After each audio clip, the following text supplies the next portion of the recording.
যে আমাদের বাচ্চা কবুতরটা ওই একটু একটু বড় হচ্ছে।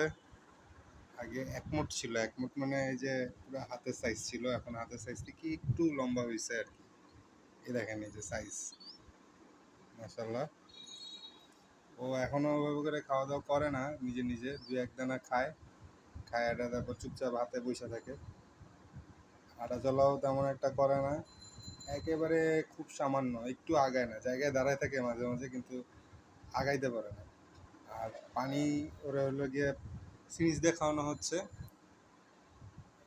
পানিটা নিজে নিজে খাওয়া শিখলে তারপরে একটু রিল্যাক্স হবে, কারণ ওর লোকে সিরিজ দিয়ে খাওয়াইলে পানিটা গলার ভিতর দিয়ে দেওয়া লাগে, তো কারণ শ্বাসনালী আর গলায় খাবারের নালী একই জায়গায়, ওটাতে শ্বাসনালী দিয়ে আবার পানি চলে গেলে বিপদ। তো সেই কারণে সিরিজটা একদম ভিতরের দিকে দিয়ে তারপরে পানি খাওয়ানোর লাগে, সেটা আবার ওর জন্য কমফোর্টেবল না। তো দোয়া করেন বাচ্চারা যাতে সুস্থ সবলভাবে বেড়ে ওঠে।